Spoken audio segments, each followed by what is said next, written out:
ప్రభునందు ప్రియులరా, ప్రియ దేవుని బిడ్డలారా, ప్రభునామలో మీ అందరికీ కూడా శుభాబోధనాలు తెలియజేస్తున్నాను. ప్రియులరా, ఈరోజు 24వ తారీఖు 8వ నెల 2025 సంవత్సరం ఆదివారం నాడు దేవుడు తన వాక్యాన్ని ధ్యానించడానికి దేవుడు మనకిచ్చినటువంటి కృపను బట్టి స్తుతులు స్తోత్రాలు చెల్లిస్తున్నాను. ప్రియులారా, ఈరోజు లోకా శుభవార్త 13వ అధ్యాయము 22 నుంచి 30 వచనాల వరకు మనం చూసినట్లయితే ప్రభువారు చెబుతూ ఉన్నాడు. ఆయన యెరూషలేమునకు ప్రయాణమైపోవచ్చు, బోధించుచు పట్టణములోను గ్రామములలోనూ సంచారము చేయుచుండను. ఒకడు, ప్రభువా, రక్షణ పొందువారు కొద్దిమందేనా అని ఆయన అడుగగా, ఆయన వారిని చూచి, ఇరుకు ద్వారమున ప్రవేశింప పోరాడి అనేకులు ప్రవేశింపచూతురు కానీ వారి వలన కాదని మీతో చెప్పుచున్నాడు. ఇంటి యజమానుడు లేచి తలుపు వేసిన తరువాత మీరు వెలుపల నిలిచి తలుపు తట్టి, అయ్యా, మాకు తలుపు తీయమని చెప్పనారంభించినప్పుడు ఆయన, మీరెక్కడ వారో మిమ్మల్ని ఎరుగని ఉత్తరము మీతో చెప్పును. అందుకు మీరు, మీ సముఖమందు మేము తిని త్రాగుచుంటమే, నీవు మా విధుల్లో బోధించితివే అని చెప్పసాగుదురు. అప్పుడు ఆయన, మీరెక్కడ వారో మిమ్మల్ని ఎరుగనని మీతో చెప్పుచున్నాను. అక్రమము చేయి మీరందరూ నా యొద్ద నుండి తొలగిపోండని చెప్పును. అబ్రహాము, ఇస్సాకు, యాకోబులను సకల ప్రవక్తలను దేవుని రాజ్యంలో ఉండుటయు మీరు వెలుపలికి త్రోయబడుటయు మీరు చూచినప్పుడు మీరు ఏడ్చుచు పండ్లు కొరుకుదురు. మరియు జనులు తూర్పు నుండి, పడమట నుండి, ఉత్తరము నుండి, దక్షిణము నుండి వచ్చి దేవుని రాజ్యమందు కూర్చుందురు. ఇదిగో, కడపటి వారిలో కొందరు మొదటి వారగుదురు, మొదటి వారిలో కొందరు కడపటి వారగుదురు అని చెప్పిన. ప్రియులరా, ఇక్కడ ప్రభువారు చెప్తున్నాడు. ఆనాడు యూదులు మరి ప్రభువారిని అడుగుతున్నారు. వారు అందరూ అనుకుంటున్నారు, మేము దేవుడు ఎన్నుకున్నటువంటి ప్రజలము, మరి అబ్రహాము మా తండ్రి, ఇస్సాకు మా తండ్రి, యాకోబు మా తండ్రి, మరి దేవుడు ఏర్పరచుకున్నటువంటి బిడ్డలం మేము పరలోక రాజ్యము మాదేనని వారు అనుకుంటున్నారు. కానీ పరలోక రాజ్యము మరి అబ్రహాము సంతానమని, ఇస్సాకు సంతానమని చెప్పుకోవటంలో రాదు. దేవుని యొక్క చిత్తాన్ని నెరవేర్చిన వారే, దేవుని యొక్క ప్రణాళికను నెరవేర్చిన వారే పరలోక రాజ్యానికి వారసులవుతారు. కానీ మరి ఎప్పటి నుంచో మేము ఆ సంతానము ఈ సంతానము అనుకుంటే జరగదు అని దేవుడు వారికి చెబుతున్నాడు. ప్రియులారా, ఈరోజు మనము కూడా చాలామంది మేము పుట్టు క్రైస్తవులు, మా తాతలు మా ముత్తాతలు కూడా మరి క్రీస్తులోనే ఉన్నారు, క్రీస్తులోనే జీవించారు, వారి వలనే మేము జీవిస్తున్నాము, పరలోక రాజ్యంలో మేము తప్పకుండా చేరతాము అని అనుకోవటం కాదు. కానీ మరి దేవుని యొక్క వాక్యము ప్రకారము నడిచేటటువంటి వారే.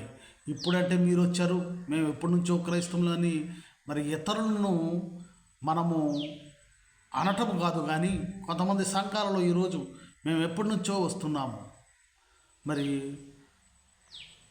ఇక్కడ పెత్తనమంతా మేమే చేయాలి అనేటువంటి వారు చాలామంది ఉన్నారు. ప్రియులారా, అటువంటి వారిని గురించి దేవుడు చెబుతున్నాడు. మరి ఎప్పుడు విశ్వాసంలో కొనసాగుతున్నాము, ఎప్పుడు వచ్చామని కాదు, మరి దేవుని యొక్క ప్రణాళికను, చిత్తాన్ని మనము ఏ విధంగా నెరవేరుస్తున్నాము అనేది ముఖ్యమని దేవుడు చెబుతున్నాడు. ప్రియులారా, అందుకని నీవు మొదటి నుంచి క్రైస్తవుడుగా ఉన్నా కానీ దేవుని యొక్క చిత్తాన్ని, దేవుని యొక్క ప్రేమను తెలుసుకోకుండా, దేవుని యొక్క ఉద్దేశాన్ని నెరవేర్చకుండా నీవు నామమాత్రం క్రైస్తవుడుగా ఉన్నా మరి అది లాభం లేదని, మరి అప్పుడే వచ్చినటువంటి మరి అన్యుడైనా కానీ దేవుని చిత్త ప్రకారం నడిచినట్లయితే అతను పరలోక రాజ్యంలో చేర్చబడతారని, అలాగే నీకు సంబంధించిన వారందరూ పరలోక రాజ్యంలో ఉండవచ్చు కానీ నీవు ఉండకపోవచ్చు. ఎందుకంటే దేవుని యొక్క వాక్యము ప్రకారము, దేవుని యొక్క చిత్త ప్రకారము నీవు నడవనందువలన మరి నరకములోనే త్రోసివేయబడతావని చెప్తున్నాడు. ప్రియులారా, అందుకనే మొదటి పట్టణంలో కూడా మనం చూసినట్లయితే యెషయా గ్రంథం 66వ అధ్యాయము 18 నుంచి 21 వరకు చూసినట్లయితే వారి క్రియలు, వారి తలంపులు నాకు తెలిసే ఉన్నాడు. అప్పుడు సమస్త జనములను, ఆయా భాషలు మాట్లాడు వారిని సమకూర్చెదను, వారు వచ్చి నా మహిమను చూచెదరు అని చెప్తున్నాడు. ప్రియులారా, అంటే ఒక ప్రాంతము వారు కాదు, ఒక సంఘము వారు కాదు, ఆయా భాషలు మాట్లాడేవారు. అంటే దేశానికి ఒక భాష, రాష్ట్రానికి ఒక భాష ఉంటుంది. అందరి భాషలు మాట్లాడే వారందరినీ కూడా నేను సమకూరుస్తాను, వారు వచ్చి నా మహిమలో ఉంటారని చెప్తున్నారు ప్రియులారా. ఒక జాతికిని లేదా ఒక వంశానికి చెందినటువంటిది కాదు దేవుని రాజ్యము, అందరిది. అందరూ ఆ దారిలో ప్రవేశిస్తారు. ఎవరైతే దేవుని యొక్క చిత్త ప్రకారము మేము క్రైస్తవులము, మేము మహమ్మదీయులము, మేము హిందువులము అని క్రైస్తవుల మట్టుకు మేము వెళతాము పరలోక రాజ్యానికి అనుకుంటే కాదు, కానీ దేవుని యొక్క చిత్తాన్ని నెరవేర్చగలిగినటువంటి వారి మరి పరలోక రాజ్యంలో చేరతారు అని అందరూ ఆ మహిమలో వచ్చి ఉండటం చూస్తారని చెబుతున్నాడు ప్రియులారా. అయితే రెండో పట్టణంలో కూడా పౌలు గారు చెప్తున్నాడు, ప్రభు ప్రేమించేటటువంటి వారిని మనం అనుకోవచ్చు. మన క్రైస్తవ జీవితంలో కొన్ని ఇబ్బందులు రావచ్చు. ఆ ఇబ్బందులు వచ్చినప్పుడు మనము దేవునిలో నుండి తొలగిపోవటానికి సాతాను ప్రవేశపెట్టేటటువంటి ఇబ్బందులు, సాతాను వల్ల వచ్చేటువంటి చిక్కులు మనము ఎదిరించి మనము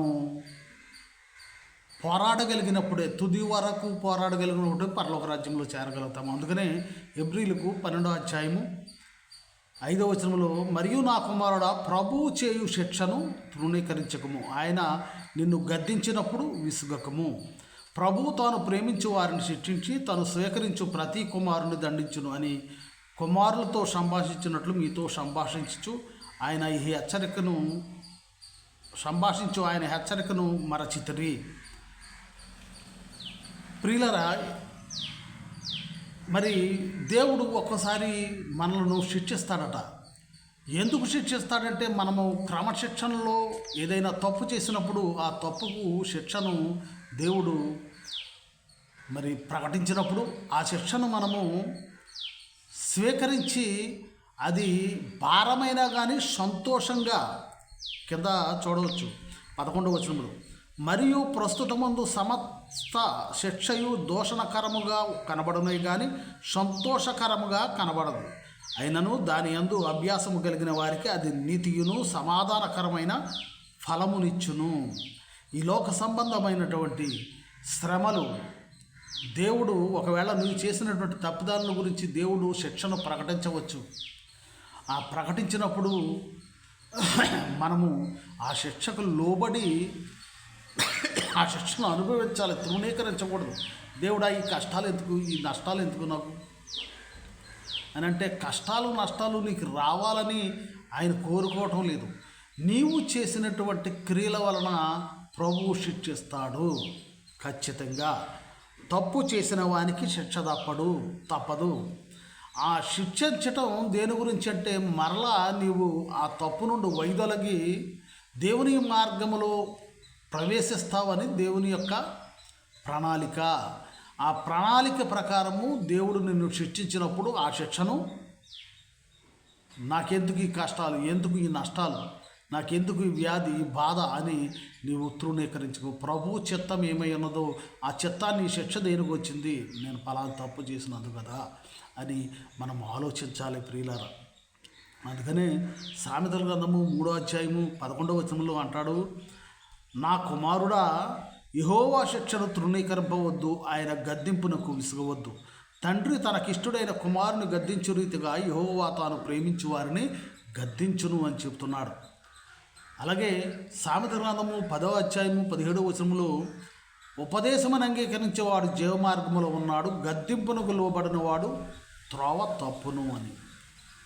అలాగే సామెతల గ్రంథము 15వ అధ్యాయము 5వ వచనంలో, మూఢుడు తన తండ్రి చేయు శిక్షను తిరస్కరించును, గద్దింపునకు లోబడు వాడు బుద్ధిమంతుడు.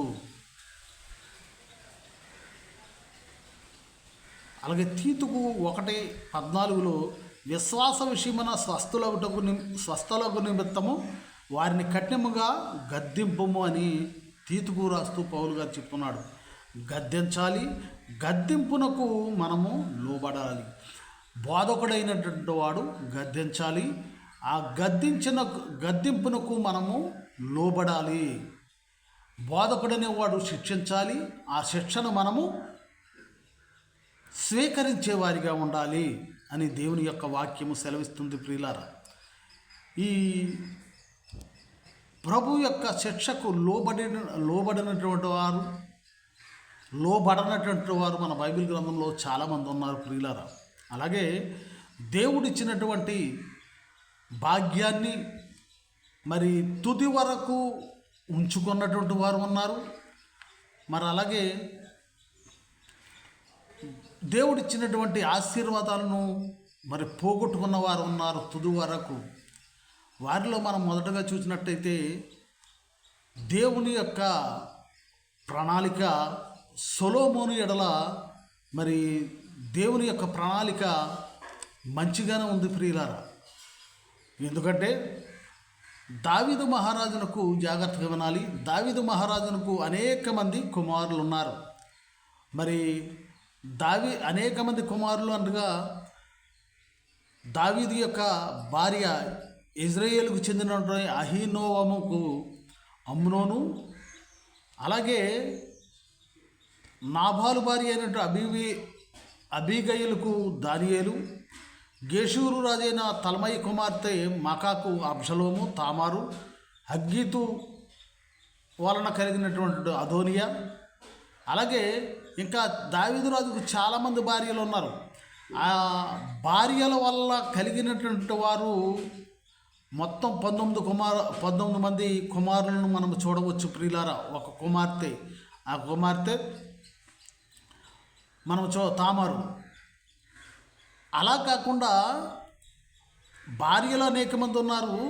ఆ భార్యలు కాకుండా ఉపత్తుల వలన కలిగినటువంటి కుమారులు చాలామంది ఉన్నారు ప్రియులారా. అది మనము ఒకటో రాజుల గ్రంథము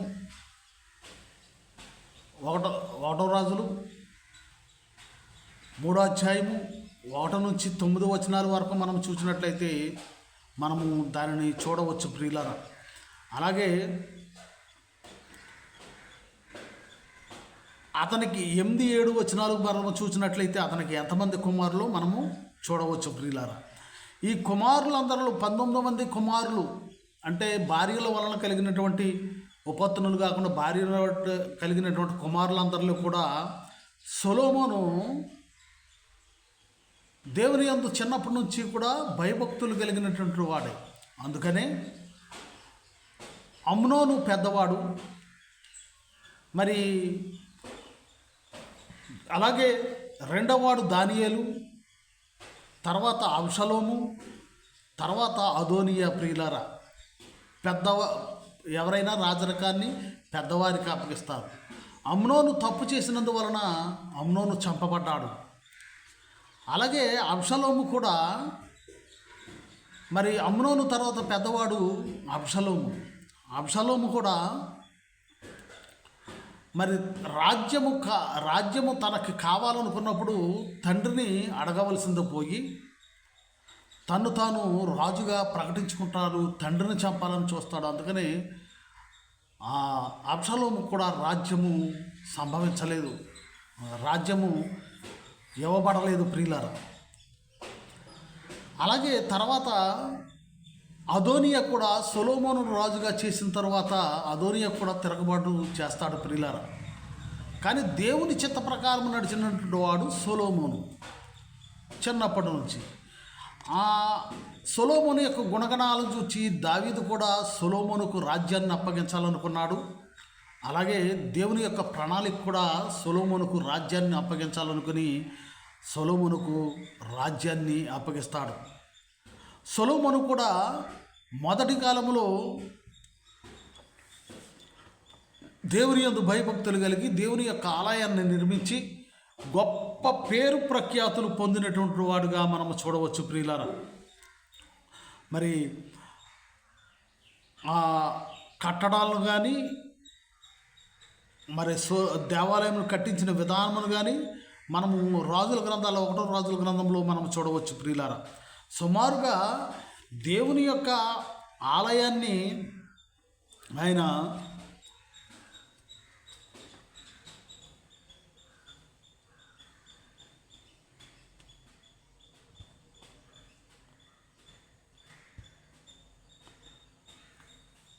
మరి ఎంతో ఖర్చు పెట్టి కట్టించినట్లుగా మిక్కిలి వెలవగల రాళ్ళను. 1 రాజుల గ్రంథము 5వ అధ్యాయము 15వ వచనము నుంచి మనము 5వ అధ్యాయాన్ని మొత్తం మనం చదివినట్లయితే మరి పనివారిని గాను 30,000 మంది పనివారిని పెట్టినట్లుగాను మనం చూడవచ్చు ప్రియులారు. 30,000 మంది. అలాగే మిక్కిలి వెలకల రాళ్లను తెచ్చి దేవాలయమును కట్టాడు. అంతగా దేవుని యందు భయభక్తులు కలిగి ఉన్నాడు. భయభక్తులు కలిగి ఉండి మరి సొలొమోనును దేవాలయం కట్టిన తర్వాత మరి దేవుడు సొలొమోను యొక్క మరి తెలివితేటలకును అలాగే సొలొమోను యొక్క భక్తికి దేవుడు మెచ్చి ఏం వరం కావాలో కోరుకోమని అడిగినప్పుడు సొలొమోను జ్ఞానాన్ని ఇమ్మని కోరుకుంటాడు ప్రియులారా. దేవుడు ఆ కోరుకున్న విధానం కూడా దేవునికి నచ్చి దేవుడు మిక్కిలి ఆశీర్వదించినట్లుగా మనం చూడవచ్చు. 1వ రాజుల గ్రంథము 10వ అధ్యాయము 14 నుంచి 22 వచనాల వరకు చూసినట్లయితే సొలొమోనుకు ఏటేటా వచ్చేటటువంటి బంగారము మరి 1332 మణుగులు, అంటే సుమారు 14,652 కేజీలు బంగారం అతనికి ఏటేటా వచ్చేదట.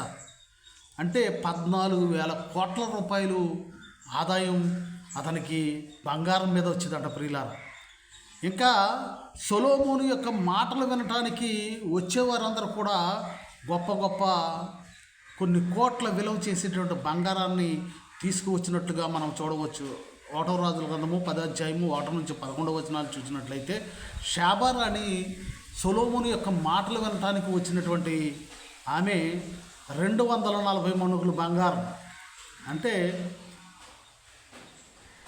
2,640 కేజీల బంగారాన్ని ఆమె తీసుకొచ్చింది. అంటే 1,500 అంటే సుమారుగా 1,600 కోట్ల రూపాయలు విలువ చేసేటువంటి బంగారాన్ని ఆమె సొలొమోనును దర్శించడానికి వచ్చి తీసుకువచ్చిందట ప్రియులు. అలాగే మిక్కిలి వెలగలినటువంటి వజ్రాలు వైడూర్యాలు అన్నీ కూడా దేవుడు సొలొమోనుకి ఇచ్చి ఎంతో వైభవంతో సొలొమోనును మరి రాజుగా మరి హెచ్చించాడు ప్రియులారా. అట్టి జ్ఞాని అయినటువంటి సొలొమోను దేవుని యొక్క వృద్ధాప్యం వచ్చేటప్పటికి తన భార్యల నిమిత్తము మరి అన్య దేవతలకు ధూపం వేయటం అంటే ప్రార్థన చేయటం మొదలుపెట్టాడు. 1వ రాజుల గ్రంథము 11వ అధ్యాయము 1 నుంచి మోయాబీయులు, ఎదోమీయులు, అమ్మోనీయులు, సీదోనీయులు, హిత్తీయులు అను జనులు మీ హృదయములను తమ దేవతల తట్టు త్రిప్పుదురు గనుక వారితో సహవాసము చేయకూడదను, వారిని మీతో సహవాసము చేయనీయకూడదనియు యెహోవా ఇజ్రాయేలుకు సెలవిచ్చి ఉన్నాడు. అయితే రాజైన సొలొమోను ఫారో కుమార్తెను గాక ఆ జనులలో ఇంకా అనేక మంది పరస్త్రీలను మోహించి కామాతురత కలిగిన వాడై వారిని ఉంచుకొనుచూ వచ్చెను. అతనికి 700 మంది కుమార్తెలైన భార్యలను 300 మంది ఉపత్నులను కలిగి ఉండిరి. అతని భార్యలు అతని హృదయమును త్రిప్పివేసిరి. సొలొమోను వృద్ధుడైనప్పుడు అతని భార్యలు అతని హృదయమును ఇతర దేవతల తట్టు త్రిప్పగా అతని తండ్రి అయిన దావీదు హృదయము వలె అతని హృదయము దేవుడైన యెహోవా ఎడల యథార్థత లేకపోయెను. అందును బట్టి తమ దేవతలకు ధూపం వేయుచు బలులు అర్పించుచుండిన పరస్త్రీలైన తన భార్యల నిమిత్తము అతడు ఇలాగూ చేసెను. 9వ వచనము ఇజ్రాయేలు దేవుడైన అతనికి యెహోవా అతనికి 2 మార్లు ప్రత్యక్షమై నీవు ఇతర దేవతలను వెంబడింపవాలని అతనికి ఆజ్ఞాపించెను. ప్రియులరా, ఇతను మరి వృద్ధాప్యంలో మొదటి నుంచి కూడా దేవుని యందు భయభక్తులు కలిగి ఉన్నాడు. వృద్ధాప్యంలో దేవుని యొక్క మరి మార్గాన్ని విడిచి మరి ఇతర దేవతలను ఆశ్రయించినప్పుడు, ఇతర దేవతల వైపు తిప్పినప్పుడు దేవుడు శిక్ష ప్రకటిస్తున్నాడు.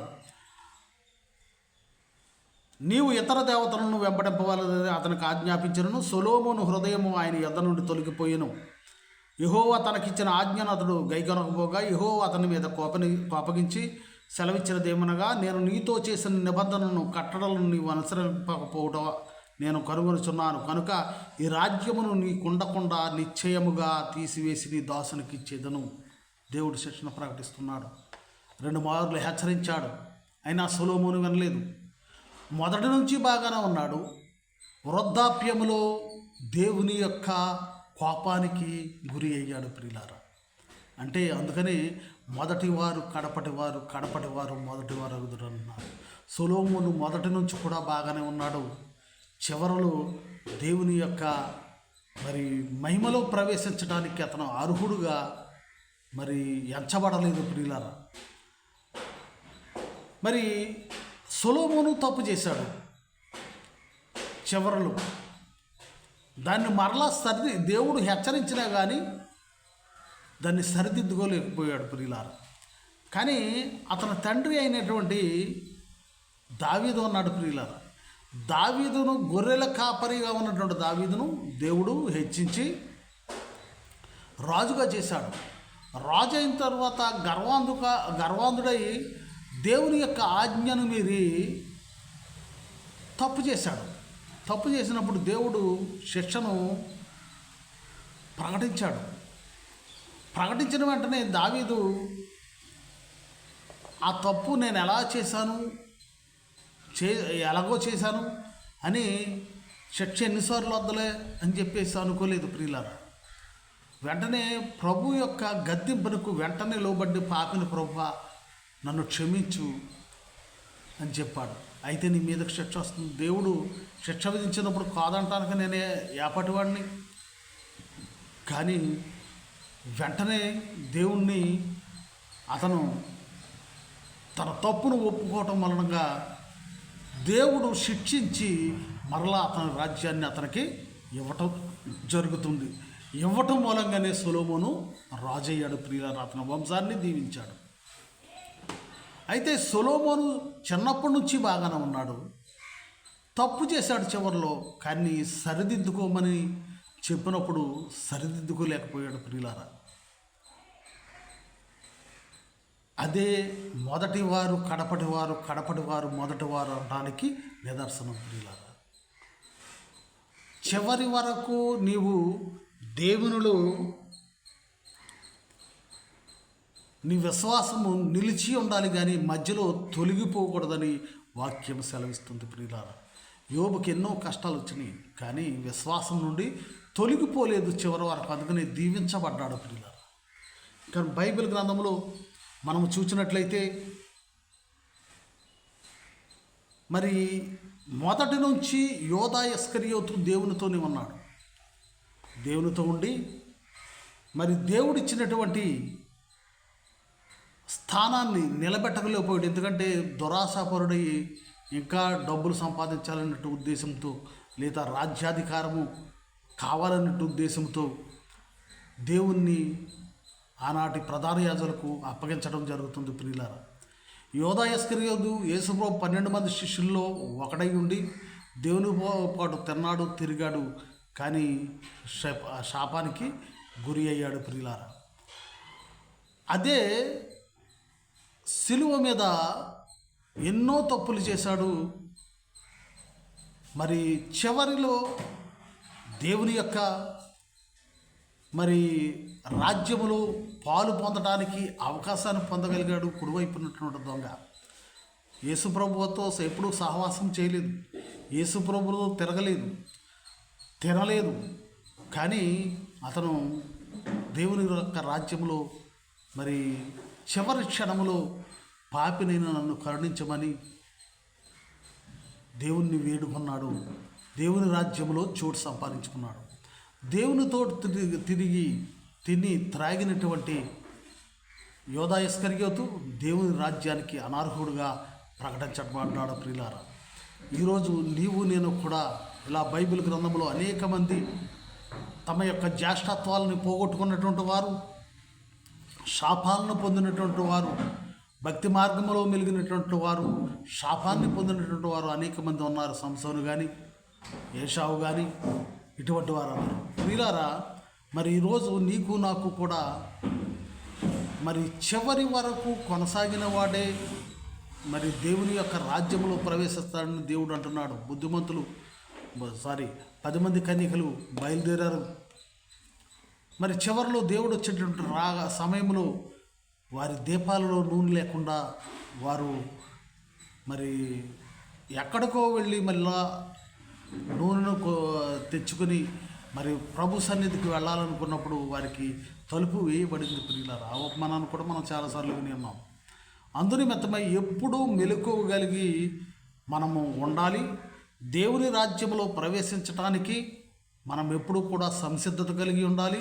అలాగే మధ్యలో మన విశ్వాస ప్రయాణాన్ని ఆపకూడదు. అలాగే శ్రమలను, దేవుడు ఇచ్చేటటువంటి శిక్షను మనము స్వీకరించాలి, త్రోసివేయకూడదని దేవుని యొక్క వాక్యం సెలవిస్తున్నానుగా అటు విధంగా జీవించుదాం. దేవుడు ఈ కొద్ది మాటలు దీవించునుగాక. ఆమేన్. అందరికీ వందనాలు.